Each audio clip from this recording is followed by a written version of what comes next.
Sekiranya wacana angket ini datang dari Pak Deddy Sitorus, mungkin tidak akan terjadi kehebohan dan gonjang-ganjing yang berkepanjangan. Karena beliau mengatakan bahwa kita bukan mau mempersoalkan hasil dari pemilu, khususnya Pilpres, tapi kita ingin meneropong pelaksanaan pemilu ini untuk kita tahu di mana kekurangan, kelemahan, dan kesalahannya. Lalu kita melakukan perbaikan untuk masa depan. Saya kira kalau seperti itu, kita semua menyambut gembira. Walaupun tentu ada tanda tanya juga. Sebab panitia angket itu sendiri dibentuk oleh DPR. Dan anggota panitia angket itu adalah prasi-prasi DPR itu sendiri.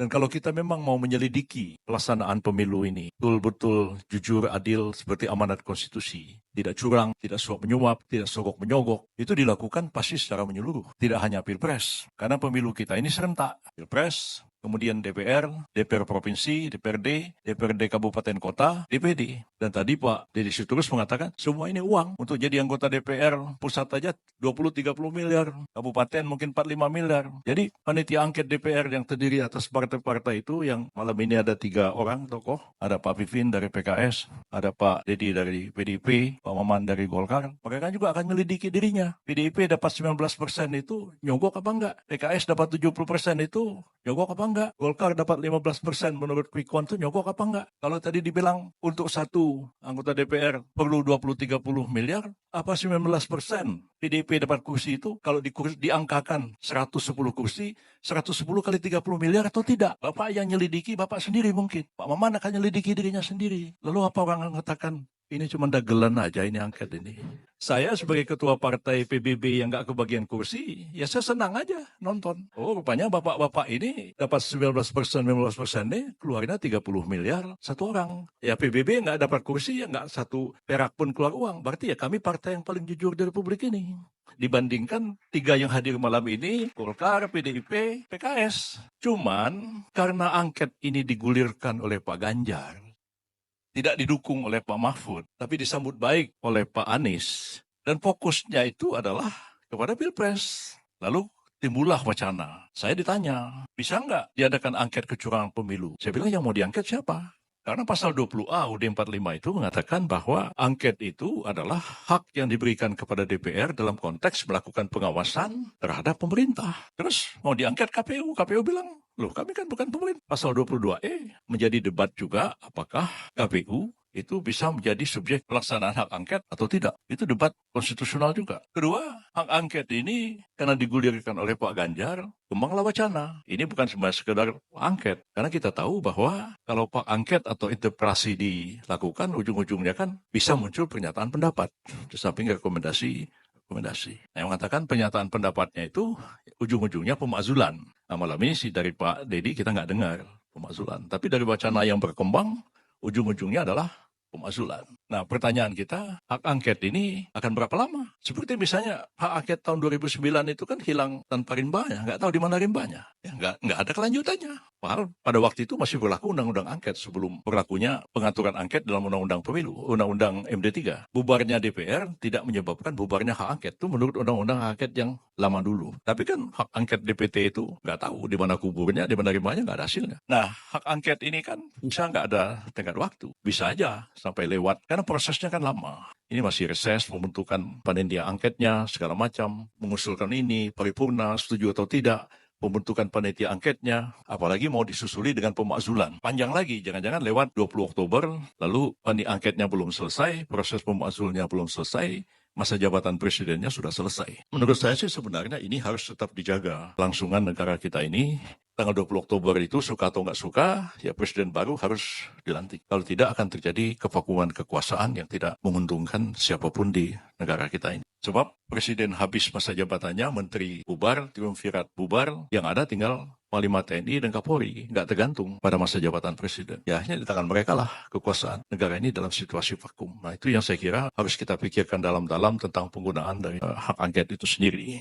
Kalau kita lihat juga sebenarnya pelaksanaan angket yang berdasarkan pada pasal 20A dari Undang-Undang 45 itu selain memang akan memakan waktu, tidak berujung, tapi gonjang-ganjing politiknya kita nggak tahu akan kemana. Pasti keributan-keributan yang akan terjadi, protes-protes akan terjadi. Dan karena itu saya sebenarnya tidak cenderung mengatakan harus melakukan hak angket kalau memang hak angket itu ditujukan untuk hasil menyelidiki kecurangan dan ujung-ujungnya kan adalah hasil pemilu itu sendiri.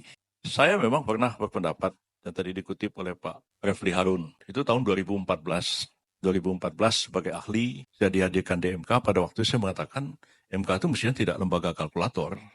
MK itu bisa membatalkan hasil pemilu kalau pemilu itu kecurangan. Tapi pendapat saya itu ditolak oleh majelis hakim. Dalam putusan MK pendapat saya itu ditolak. Dan kalau pendapat itu sudah ditolak oleh majelis hakim, pendapat itu nggak bisa dijadikan argumen lagi di pengadilan. Kalau menjadi pendapat akademik di kampus ya boleh aja. Jadi secara hukum dia nggak bisa dipakai lagi. Sekarang ini kan sudah Undang-Undang 7 tahun 2017 tentang pemilu. Yang aturan-aturannya itu sudah berubah dari tahun 2014. Jadi siapa yang berwenang melakukan pengawasan, sudah ada Panwas, sudah ada Bawaslu. Kalau terjadi pelanggaran hukum, sudah ada Gakumdu. Kalau perselisihan, ujung-ujungnya baru ke MK. Jadi bukan berarti pendapat saya itu berubah tanpa dasarnya. Ada karena undang-undangnya berubah, ya pendapat saya berubah juga. Konteksnya 2014 saya nggak bisa lagi argumen itu dipakai sebagai argumen di pengadilan karena sudah ditolak oleh Mahkamah Konstitusi. Nah jadi bagi saya sebenarnya kalaulah ada anggapan bahwa pemilu ini terjadi kecurangan yang didalilkan itu TMS begitu ya silakan saja TMS itu dibawa ke Mahkamah Konstitusi itu dibuktikan. Walaupun memang kita mengetahui bahwa sistem pembuktian kita itu juga tidak mudah di Mahkamah Konstitusi. Karena kan hanya 1 minggu sesudah diumumkan tanggal 20 Maret nanti sudah harus mengajukan permohonan ke MK oleh pihak yang menolak hasil akhir yang diumumkan KPU itu sebagai objek sengketanya.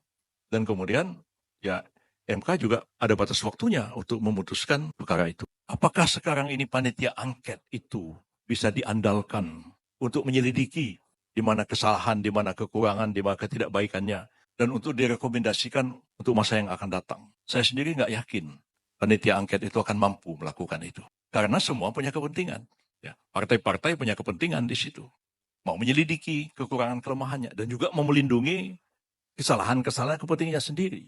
Apa nggak lebih baik diserahkan aja? LIPI misalnya sudah pernah membuat satu kajian terhadap pelaksanaan pemilu. Kalau sekarang mereka diserahkan kepada BRIN atau dibentuk satu tim yang terdiri dari para akademisi untuk menyelidiki betul-betul sistem pemilu kita ini yang seperti apa yang idealnya. Kami kan sebenarnya dari tahun 99, 98 sebelum pemilu 99 sudah menghendaki pemilu kita itu dengan sistem distrik sebenarnya.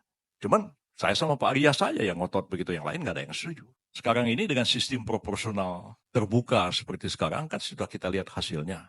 Dan dari pemilu ke pemilu, ya cara kita menghitung hasil coblosan itu sangat lama, sangat panjang. Dan itu membuka peluang terjadinya kecurangan di mana-mana. Dan itu sudah kita ketahui semua kok hal seperti itu. Mengapa kita tidak misalnya belajar pada negara tetangga kita sendiri?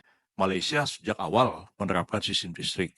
Filipina sistem proporsional, tapi sudah digital pemilunya, pakai handphone. Pendidikan orang Filipina rata-rata sama aja pendidikan kayak orang Indonesia juga. Tapi pemilik pelaksanakan itu tanpa banyak masalah dan pilpresnya juga berjalan baik, pemilunya juga berjalan baik. Nah kita masih pakai paku, nyoblos juga di kotak-kotak suara. Nah apa kita tidak terpikir untuk memperbaiki sistem pemilu kita ini supaya tidak biaya tinggi, tidak terjadi suap menyuap, tidak menjadi sogok menyogok. Termasuknya juga tadi yang sudah dapat kursi berapa? Uang sogoknya, yang disogok siapa? Pemilihnya yang disogok, KPPS-nya disogok, atau KPU-nya yang disogok? Atau seperti apa? Nah, jadi kalau ini sudah dibuka semua, bukan oleh panitia angket yang mereka sendiri juga, jangan-jangan terlibat juga dalam kecurangan-kecurangan itu.